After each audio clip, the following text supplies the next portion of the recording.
بسم اللہ الرحمن الرحیم۔ السلام علیکم، ہمارے چینل میں خوش آمدید۔ یہ چھوٹا سا کچا کمرہ تھا جہاں مجھے ایک مسیری پر دلہن بنا کر بٹھایا گیا۔ میں کن اکھیوں سے لمبے گھونگھٹ میں کمرے کا جائزہ لینے لگی جہاں پر مجھے کوئی بھی چیز قابل قدر نہ لگی۔ میں گھونگھٹ نکال کر آنے والے لمحات پر ابھی سے ایک بیزار کیفیت سے اکتائے بیٹھی تھی۔ دل چاہتا تھا کہ اٹھ کر اس کمرے سے نکل کر بھاگ جاؤں۔ بھلا میں اس رشتے میں خود کو کیسے پابند کر پاؤں گی؟ میں اپنی نیل پالش کو کھرچتے ہوئے سوچنے لگی، کیونکہ اس رشتے کو میں نے دل و جان سے قبول ہی نہیں کیا تھا۔ میں نے فیصلہ کیا کہ مجھے اب اس کمرے سے نکلنا ہوگا۔ میں بھی اٹھنے کا ارادہ کر ہی رہی تھی کہ اچانک اس کمرے کا دروازہ ایک زوردار دھماکے سے کھلا اور شیر افضل عرف شیر دندناتا ہوا مجھ پر نظریں گاڑے اندر داخل ہوا۔ اس نے اپنے پیچھے دروازہ بھی بند کرنے کی زحمت گوارا نہ کی۔ اس کے اندر قدم رکھنے کا انداز ہی اتنا وحشت سے بھرپور تھا کہ دیکھ کر ہی میرا دل ہولنے لگا۔ میں گھونگھٹ نکال کر نہیں بیٹھنا چاہتی تھی، لیکن شیرے کی بہن نے مجھے زبردستی گھونگھٹ اڑا دیا۔ شیرہ مسیری کے قریب آ کر کھڑا ہو گیا اور میرا ہر طرف سے جائزہ لینے لگا۔ ایسے میں شدید ہیجان کا شکار ہو گئی۔ سمجھ نہیں آ رہی تھی کہ کیا کروں کہ اچانک مجھے اپنے سر پر ایک انتہائی بھاری ہاتھ محسوس ہوا تو مارے خفت کے میں نے اپنی آنکھیں بند کر لیں، لیکن اگلے ہی لمحے مجھے اپنی آنکھیں ایک دم سے کھولنی پڑیں تو میں نے دیکھا کہ میرے سر کا آنچل بڑی بے رحمی سے شیرے نے اپنے ہاتھ سے کھینچ کر زمین پر پھینک دیا تھا۔ میں نے پہلے اپنے کامداری دوپٹے کو زمین پر پڑے ہوئے دیکھا اور پھر میں نے انتہائی غصے کے ساتھ شیرے کی طرف دیکھا تو وہ مجھے انتہائی ندیدی نظروں سے سر سے پیر تک بس گھورے ہی جا رہا تھا۔ اس کی آنکھوں میں ننگی بھوک دیکھ کر میری روح ہی سمٹ سی گئی، جیسے میرے ہی بدن میں پناہ مانگ رہی ہو۔ اچانک وہ میرے سامنے آ کر دھپ سے بیٹھ گیا اور عجیب و غریب انداز میں کہکا لگا کر ہنسنے لگا تو میں نے اس کی طرف حیران نظروں سے دیکھا تو اس کی سرما بھری آنکھیں دیکھ کر ایک عجیب سی ناگواری میرے چہرے پر آ گئی۔ اچانک اس نے اپنا کہکا روکا اور میری طرف اپنی آنکھیں میچ کر کہنے لگا، واہ رے مولا، تیری بھی کیا شان ہے، کبھی کبھی تو ایسے دیتا ہے کہ لگتا ہے کہ چھپڑ پھاڑ دیا ہو۔ ہم نے تو کبھی خوابوں میں بھی ایسا نہیں سوچا، اور تو نے حقیقت میں جو کر دیا، واہ واہ۔ یہ کہہ کر اس نے میری تھوڑی کو پکڑا اور اتنی زور سے اپنی انگلیوں سے دبانے لگا تو میں نے جھنجھلا کر اس کے ہاتھ پیچھے کیے تو پھر وہ وحشیوں کی طرح کہکا لگانے لگا، آئے ہائے، ابھی بھی بڑا نخرہ ہے تیرا۔ وہ بڑی خباثت سے مجھے دیکھ کر بولا، ویسے یہ گھونگھٹ کیوں نکال کر بیٹھی ہوئی تھی؟ گھونگھٹ تو کنواری لڑکیاں نکالتی ہیں، ان پر جچتا بھی ہے۔ تو پہلے پورا سال استعمال ہوئی کسی چیز کی طرح ہے، تجھ پر ایسی ادائیں سجتی نہیں۔ اس کی بات سن کر میں نے اسے سخت نظروں سے گھورا تو اس نے ایک زوردار فلک شگاف کہکا لگایا اور پھر اس نے مجھے سنبھلنے کا موقع بھی نہ دیا اور کسی ماہر شکاری کتے کی طرح مجھ پر بل پڑا۔ لیکن نہیں، شاید میں غلط سوچ رہی ہوں، کیونکہ شکاری کتا بھی اپنی بھوک مٹانے کے لیے اپنے مالکوں کے حکم کا انتظار کرتا ہے، لیکن یہاں تو یہ انسان ہو کر میری عزت نفس روند رہا تھا۔ یہ سچ ہے کہ میں کنواری نہیں تھی، بلکہ 1 سال سے زیادہ کا عرصہ میں نے ازواجی زندگی گزار رکھا تھا، لیکن میری دوسری شادی کے یہ حسین لمحات اتنے سنگین لمحات میں بدل جائیں گے یہ میرے وہم و گمان میں بھی نہ تھا۔ مجھے ایسے لگ رہا تھا کہ جیسے میں ایک مرد کو مالی غنیمت کے طور پر ملی ہوئی عورت ہوں جس پر وہ اپنی وحشت اور بربریت نکال رہا ہے۔ میں پہلے تو ضبط کرتی رہی، لیکن جب اس کی وحشت نے تھمنے کا نام ہی نہ لیا تو میں رو پڑی۔ مجھے لگا شاید اس کے دل میں رحم آ جائے گا، لیکن وہ تو پہلے سے بھی زیادہ اپنی خباثت کا مظاہرہ کرنے لگا۔ وہ مجھے ایسے نوچ اور بھنبھوڑ رہا تھا کہ جیسے میں انسان نہیں ہوں بلکہ گوشت کا ایک لوتھڑا ہوں جس پر وہ اپنے دانت تیز کر رہا ہے۔ میرا پورا بدن اس کی وحشت سے عبرت کا نشانہ بن چکا تھا، اور اب تو میں اس اسٹیج پر آ چکی تھی کہ میں باقاعدہ چیخیں مار رہی تھی اور اس شخص سے معافی مانگ رہی تھی جو میری حویلی کا ایک عام سا ملازم تھا۔ لیکن قسمت کی ستم ظریفی دیکھیں کہ اب وہ میرا شوہر تھا اور میرے جسم و جاں کا مالک بن کر میرے ساتھ وہ کر رہا تھا جو ناقابل برداشت تھا۔ ہمارے ہاں ملازمین کو کبھی آنکھ اٹھا کر بھی ہماری طرف دیکھنے کا حکم نہیں تھا، اور شیرہ بھی ہماری حویلی کا بالکل ایک عام سا ملازم تھا، اور اس کی جوانی اور فٹنس دیکھ کر اسے استبل کا کام سونپ دیا گیا تھا، اور استبل کے قریب ہی اسے ایک کمرہ دے دیا گیا تھا جہاں وہ رات کو سونے کے لیے چلا جاتا۔ بہت ہی کم مواقع پر وہ حویلی کے اندر نظر آتا ورنہ وہ حویلی سے باہر کے کاموں کا پابند کیا گیا تھا، لیکن اب وہ میرے جسم و جاں پر پابند کر دیا گیا تھا، جس سے وہ چن چن کر خراج وصول کر رہا تھا۔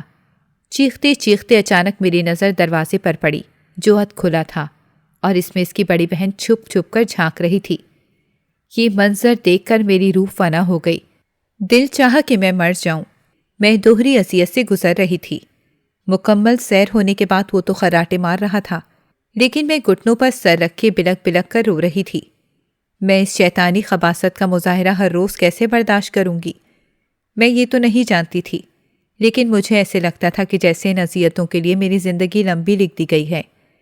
میں بہت مشکل سے خود کو گھسیٹ کر باہر نکلی کہ اس کمرے میں مزید بیٹھنا میرے بس کی بات نہیں رہی تھی۔ میرے اندر گھٹن اتنی زیادہ بڑھ گئی تھی کہ مجھے یوں لگتا تھا جیسے میرا دم نکل جائے گا۔ میرے بدن کا پور پور اس کے ظلم کا نشانہ بنا تھا، اور میں کرا بھی نہیں سکتی تھی۔ باہر کی کھلی ہوا میں آ کر مجھے لگا جیسے میرے سارے زخموں کو کسی نے سہلا دیا ہو۔ صحن میں ایک مریل سا بلب لگا ہوا تھا، جس کی روشنی میں نے اس گھر کو دیکھنے کی کوشش کی تو میرے علم میں آیا کہ یہ فقط ایک کمرے کا گھر ہے، جس کے چھوٹے سے صحن میں ایک طرف نہ جانے کیسے سرکنڈے سے رکھے ہوئے ہیں، اور وہیں صحن کے کونے میں مٹی کا چولہا بنا ہوا تھا، اور اس کے قریب ہی گندے برتن بکھرے پڑے تھے۔ میں نے پلٹ کر برآمدے کی طرف دیکھا تو اس برآمدے کے کونے میں کمرہ تھا، جہاں کی وحشتوں کا نشانہ میں آج رات بنی تھی، اور وہ بھی اپنے مزاجی خدا کے ہاتھوں۔ شرعی لحاظ سے وہ میرا اب شوہر تھا، لیکن مجھے ایسا لگتا تھا جیسے وہ ریپسٹ ہو، اور اس سہاگ رات اس نے اپنا شرعی حقوق مجھے نہیں دیا، بلکہ اس نے میرا ریپ کیا ہو۔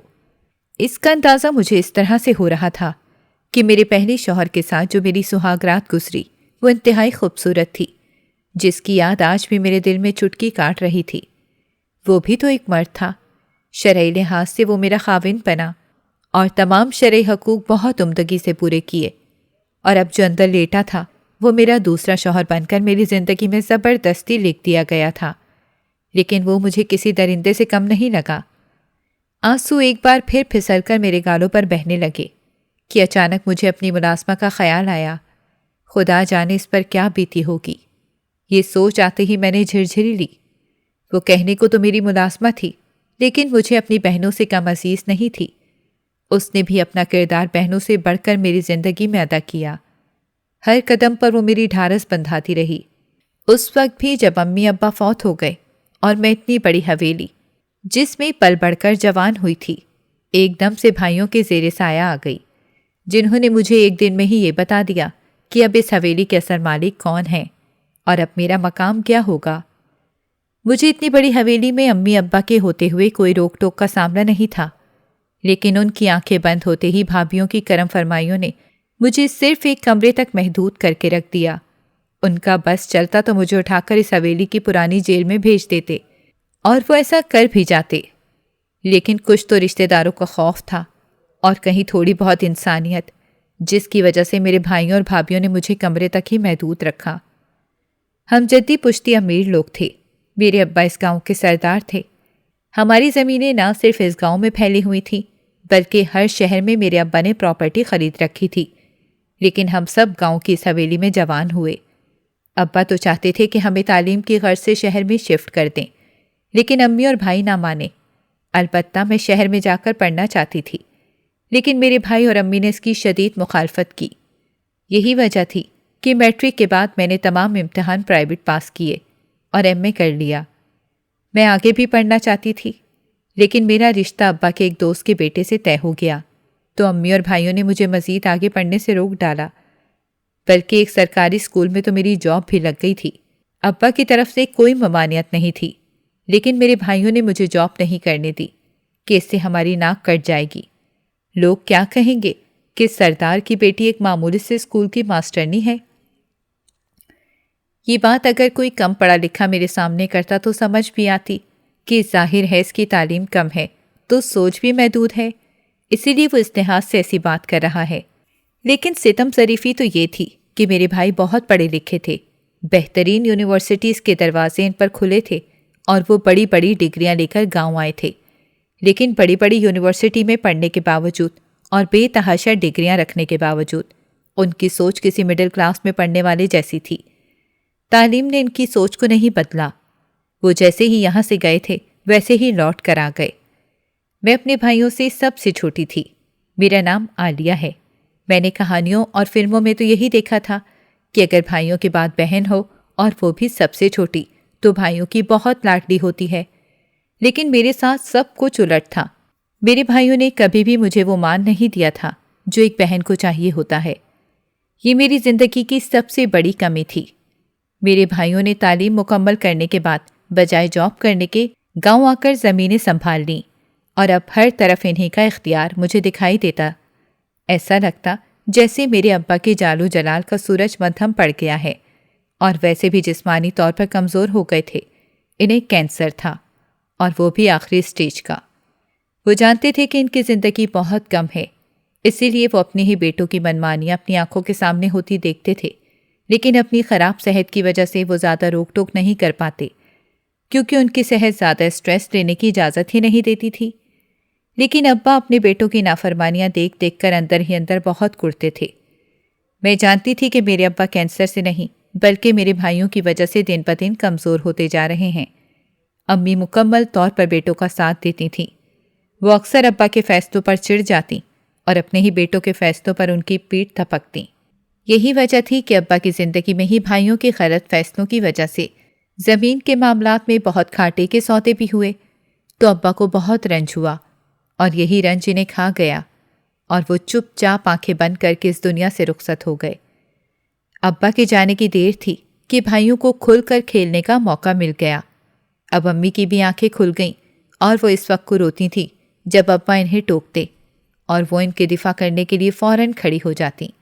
تو کئی بار ابا کہتے کہ تمہاری بیجا طرفداریاں تمہاری اولاد کو غلط سمت لے کر جا رہی ہیں۔ ان کا اتنا دفاع مت کرو کہ کل دونوں ہاتھ سر پر رکھ کر روگی۔ جہاں اولاد غلط ہوتی ہے وہاں والدین کا ہی فرض ہوتا ہے کہ وہ اس کو سمجھاتے ہیں۔ تو امی آگے سے تڑخ کر کہتی کہ بیٹوں والی ہوں، 4 بیٹے پیدا کیے ہیں، آپ کے خاندان کی پہلی عورت ہوں جس نے آپ کے خاندان کو وارث دیے ہیں، ورنہ آپ کے خاندان میں تو عورتوں نے بیٹیوں کی لمبی لائنیں لگا رکھی ہیں۔ انہیں دیکھیں کس طرح بیٹوں کے لیے تڑپتی ہیں، اور اب کوئی بھی آپ کے سامنے سینہ چوڑا کر کے نہیں پھر سکتا۔ میری وجہ سے ہی آپ سینہ چوڑا کر کے اپنے خاندان اور گاؤں کے سامنے پھرتے ہیں، تو کیا یہ تھوڑی فخر کی بات ہے؟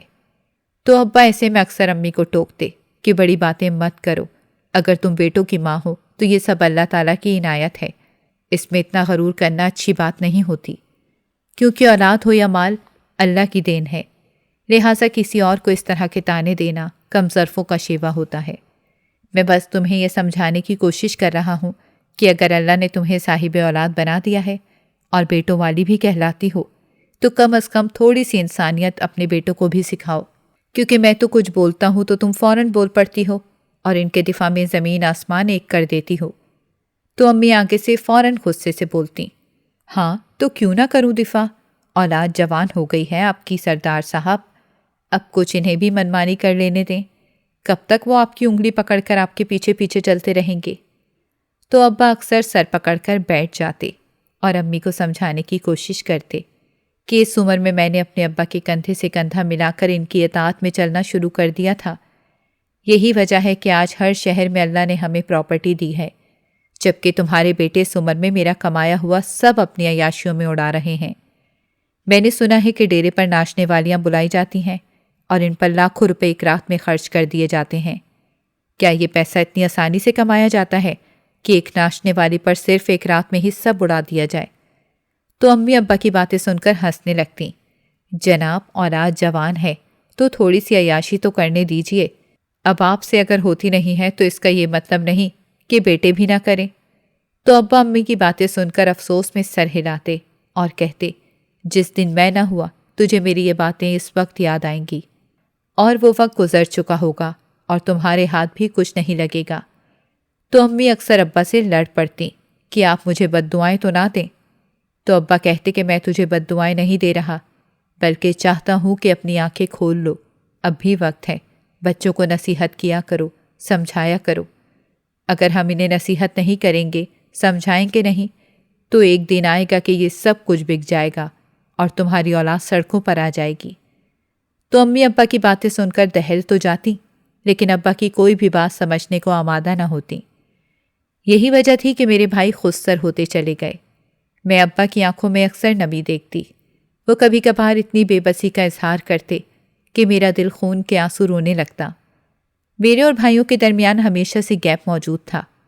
میں کبھی بھی کھل کر ان سے کوئی بات نہیں کر پاتی تھی۔ ایک عجیب سا ان کے اور میرے درمیان میں فاصلہ رہتا۔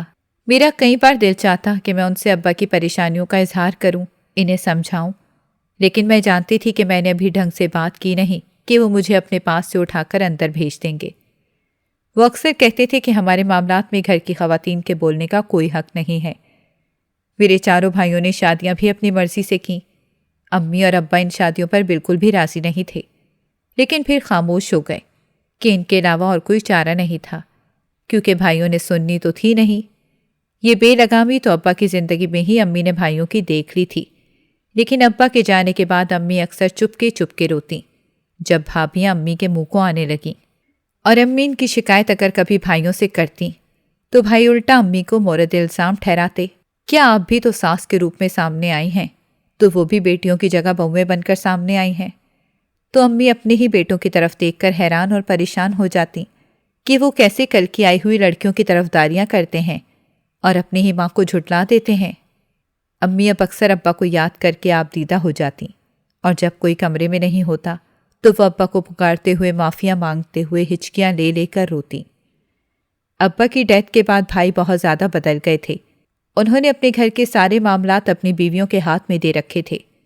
بھابیاں اگر دن میں پیسے پانی کی طرح بہا دیتی تو وہ فکر نہ کرتے، لیکن اگر امی اپنی ضرورت کے تحت بھی کہیں پیسے خرچ کرتی تو بھائی ان کا پائی پائی کا حساب کرتے، تو تب امی بے حد دکھی ہو جاتی۔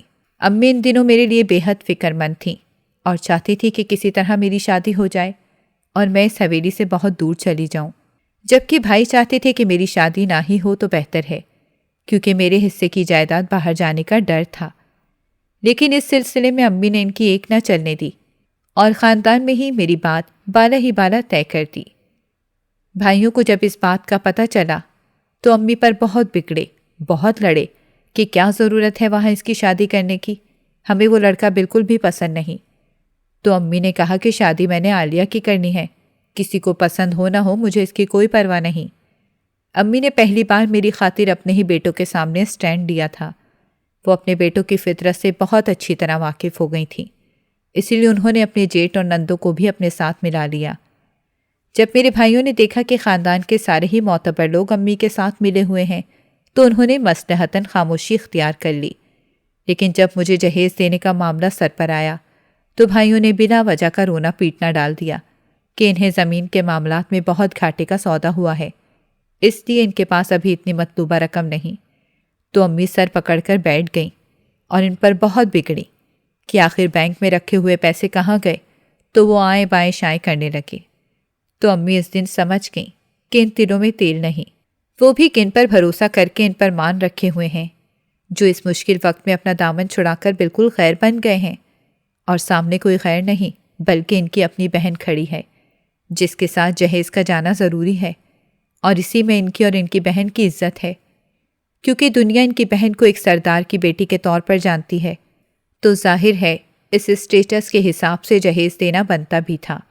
لیکن میرے بھائی تو بالکل ہی کنی کترا کر ایک طرف جا کر کھڑے ہو گئے اور میں اور امی ایک طرف۔ کچھ سمجھ نہیں آ رہا تھا کہ کیا کروں، کیونکہ شادی میں فقط 1 ماہ رہ گیا تھا اور ہمارے پاس کچھ بھی نہیں تھا۔ لہٰذا امی کے پاس آخری آپشن یہی رہ گیا تھا کہ وہ اپنا خاندانی زیور بیچ دیں۔ لہٰذا انہوں نے اپنا تمام زیور بیچ کر میرے جہیز کو پورا کیا۔ اس کے علاوہ ابا نے اپنی زندگی میں جب بیٹیوں کے حالات دیکھے تھے تو انہوں نے امی کے لیے ایک علیحدہ سے بڑی رازداری کے ساتھ ایک خفیہ اکاؤنٹ کھولا، جس میں زمین سے ہونے والی آمدنی کو ان کے منشی خفیہ اکاؤنٹ میں ٹرانسفر کر دیتے۔ لیکن اس بات کی خبر کانو کان کسی کو نہیں تھی، یہاں تک کہ مجھے بھی نہیں پتا تھا۔ اور اس مشکل وقت میں جب میری شادی کے وقت پیسوں کی شدید ضرورت تھی تو اس خفیہ اکاؤنٹ سے بھی امی نے ایک بڑی رقم نکال کر میرے جہیز کے معاملات پر خرچ کی۔ جب میرا جہیز اور شادی کے تمام معاملات خیر و خوبی سے انجام پا گئے تو وہ جھولیاں بھر بھر کے ابا کو دعائیں دیتی رہتیں کہ ان کی وجہ سے آج میں سرخرو ہوئی، ورنہ میرے بیٹے تو میری ناک کٹوا دیتے۔ میں شادی ہو کر اپنے سسرال آ گئی۔ میرے سسرال والے امی کی دور پار کی فیملی سے تعلق رکھتے تھے۔ میرے ہونے والے شوہر اچھے تعلیم یافتہ انسان تھے، لیکن میرے بھائیوں نے کبھی بھی میرے خاوند کی عزت نہیں کی۔ یہی وجہ تھی کہ وہ میرے ساتھ میکے جانے پر راضی نہ ہوتے۔ میں بڑی مشکلوں سے انہیں لے کر جاتی تو بھائی انہیں دیکھ کر فوراً باہر کام کا بہانہ کر کے چلے جاتے اور بھابھی اپنے کمروں میں جا گھستیں۔ امی ان معاملات کو دیکھ دیکھ کر بڑی خفا ہوتیں۔ پھر وہ خود ہی اٹھ کر اپنے داماد کی اوبھگت کرتیں تو سرفراز شرمائے شرمائے رہتے اور مجھے آنکھوں ہی آنکھوں میں گھورتے رہتے کہ صرف تمہاری ضد کی وجہ سے مجھے سب دیکھنا پڑ رہا ہے، اور دوسری طرف تمہاری امی کو بھی خواہ مخواہ زحمت کرنی پڑ رہی ہے۔ تو میں اس وجہ سے انتہائی شرمسار ہو جاتی۔ مجھے اپنے بھائیوں پر رہ رہ کر افسوس ہوتا کہ یہ کیسے بھائی ہیں جو بہن کے گھر آنے پر خوش نہیں ہوتے۔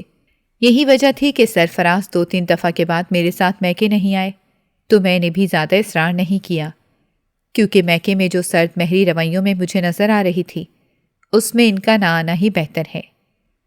میں جب اکیلی بھی امی سے ملنے کے لیے حویلی جاتی تو میرے بھائی مجھ سے بھی سیدھے منہ بات نہ کرتے۔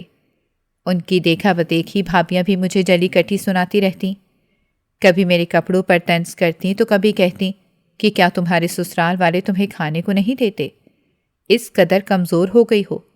تو میں حیران ہو کر ان کی طرف دیکھتی۔ وہ بلا وجہ میرے سسرال والوں پر بھی طنز کے تیر چلاتی رہتیں۔ کبھی انہیں میری سانس میں کیڑے نظر آتے تو وہ نندوں کے کپڑوں کو موضوع بنا کر اس پر لمبی لمبی بحث کرتیں۔ تو کئی بار امی نے مجھے کہا کہ تم کوشش کیا کرو کہ اپنے سسرال میں ہی زیادہ وقت گزارو، یہاں مت آیا کرو، خواہ مخواہ یہ تمہیں تمہارے سسرال والوں سے بدزن کرنے کی پوری کوشش کرتی ہیں تاکہ تم روٹ کر ادھر آ جاؤ اور تمہارے ساتھ جانے والی جائیداد بھی ادھر ہی آ جائے۔ اصل مقصد ان کا یہی ہے، تم نہیں جانتی، لیکن میں انہیں اچھی طرح سمجھ گئی ہوں۔ لیکن ظاہر ہے امی کی وجہ سے مجھے آنا پڑتا تھا۔ جب بھی وہ یاد آتی تو سرفراز مجھے امی کے پاس چھوڑ کر چلے جاتے، لیکن جو ہی امی کی ڈیتھ ہوئی تو میرا آنا جانا بھی یہاں پر کم ہو گیا، لیکن میں اپنے گھر میں خوش تھی۔ میرے سسرال والے بہت اچھے تھے، وہ چاہتے تھے کہ میں مزید تعلیم حاصل کروں۔ انہوں نے مجھے جاب کرنے کی بھی مکمل آزادی دے رکھی تھی۔ میں ٹیچنگ کرنا چاہتی تھی تو انہوں نے مجھے NTS ٹیسٹ کی تیاری کروائی، اور جس دن ٹیسٹ تھا وہ مجھے لے کر جا رہے تھے کہ اچانک ان کی طبیعت خراب ہو گئی، تو ہم فوراً انہیں ہاسپٹل لے کر گئے تو وہاں جا کر پتہ چلا کہ انہیں شدید قسم کا ہارٹ اٹیک ہوا ہے اور وہ موقع پر ہی دم توڑ گئے۔ میرے لیے تو یہ خبر ایک قیامت سے کم نہیں تھی۔ مجھے یوں لگا کہ ابا کے بعد ایک دم سے پھر سے اکیلی ہو گئی ہوں، اور میرے سر سے ایسا سہارا ختم ہوا ہے جو مجھے کھڑے کیے ہوئے تھا۔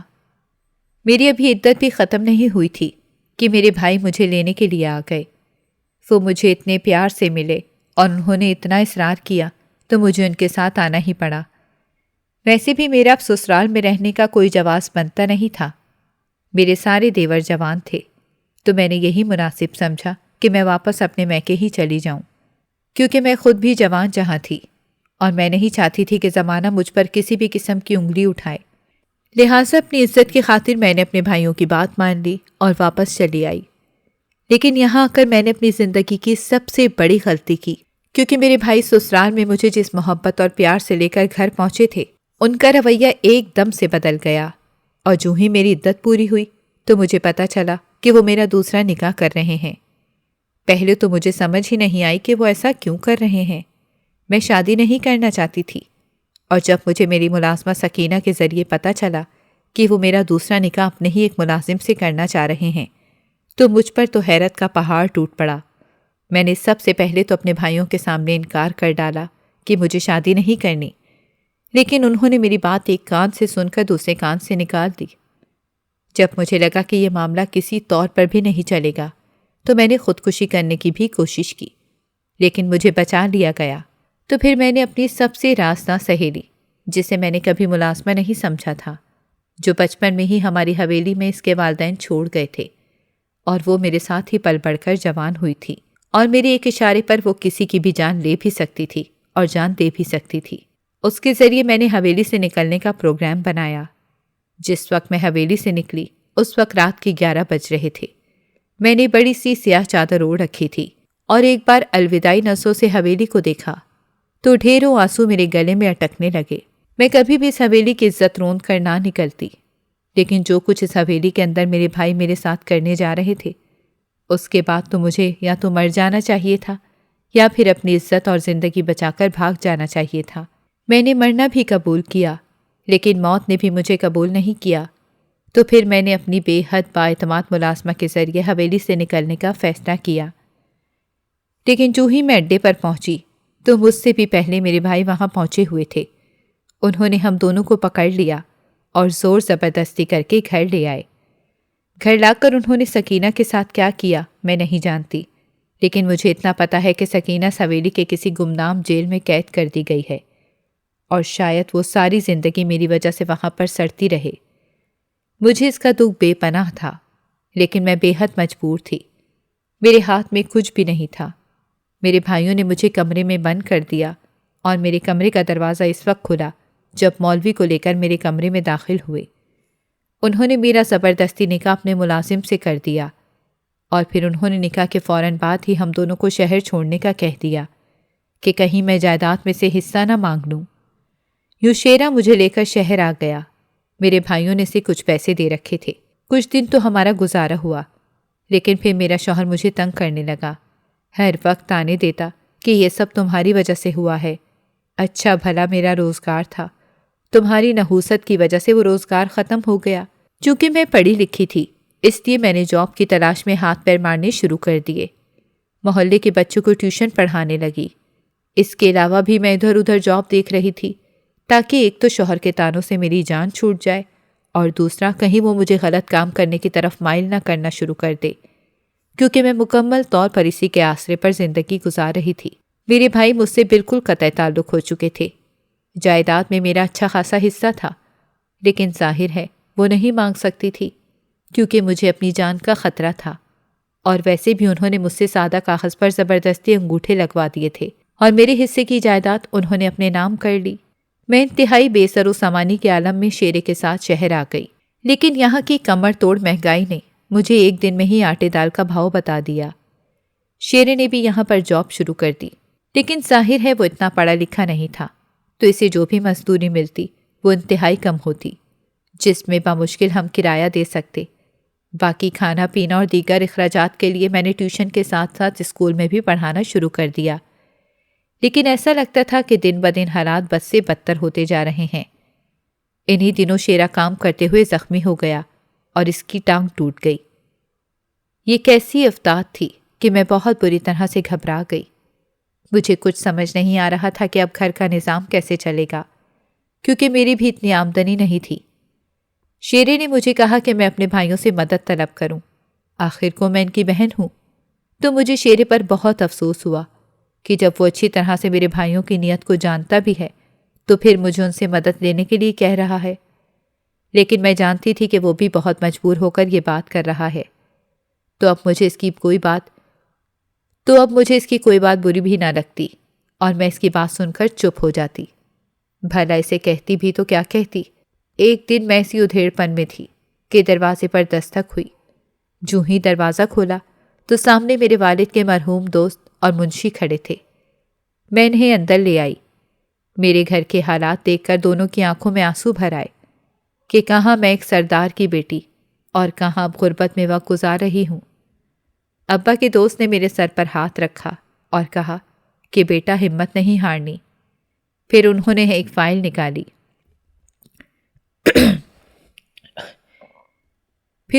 فائل نکالی اور کہا کہ میرے پاس تمہاری ایک امانت ہے۔ تو میں حیران ہو کر ان کی طرف دیکھنے لگی تو انہوں نے میرے ہاتھ میں ایک کاغذ تھمایا، جسے کھولا تو میرے پیروں تلے سے زمین ہی نکل گئی۔ یہ ابا کی خفیہ وصیت تھی، جس کے تحت ایک چلتی ہوئی کپڑے کی مل اور شہر میں آدھی سے زیادہ جائیداد انہوں نے میرے نام کر رکھی تھی۔ میں بھی اس کاغذ کو غور سے دیکھ رہی تھی کہ اچانک منشی نے ایک چیک بک میرے ہاتھ میں تھما دی اور کہا کہ یہ آپ کے ابا نے آپ کی والدہ کے لیے خفیہ اکاؤنٹ کھول رکھا تھا، اس میں کافی بڑی رقم موجود ہے، یہ اب آپ کی ہوئی، جیسے چاہیں اس کو استعمال کریں۔ تو میری آنکھوں میں آنسو بھر آئے۔ میرے ابا انتہائی دور اندیش انسان تھے، جنہوں نے جاتے جاتے میری امی کو مالی لحاظ سے مضبوط کرنے کی کوشش کی۔ یہ ان کی حکمت عملی تھی کہ جس کی وجہ سے میں اور امی باعزت وقت گزار سکے، ورنہ اگر بھائیوں کو پتہ چل جاتا تو شاید وہ مجھ سے یہ بھی ہتھیار لیتے۔ میں اب اس چھوٹے سے گھر سے نکل کر ایک بہتر گھر میں شیرے کے ساتھ شفٹ ہو گئی ہوں۔ میں نے اس کا فوراً علاج کروایا، ورنہ تو اس کی ٹانگ کی نوبت اس حد تک آ گئی تھی کہ ڈاکٹر کاٹنے کی بات کر رہے تھے، لیکن اچھا اور مہنگا علاج ہونے کی وجہ سے اس کی ٹانگ کٹنے سے بچ گئی، اور اس بات نے شیرے کو ساری زندگی کے لیے میرا احسان مند بنا دیا۔ تو وہ اب کافی بدل سا گیا، اور اس کی تبدیلی نے مجھے بھی اب اس کی طرف مائل کرنا شروع کر دیا۔ ناظرین، اگر آپ کو ہماری کہانی اچھی لگی ہے تو ویڈیو کو لائک کریں، شیئر کریں اور ہمارے چینل کو سبسکرائب کریں۔ اگلی ویڈیو تک اجازت دیں۔ اللہ حافظ۔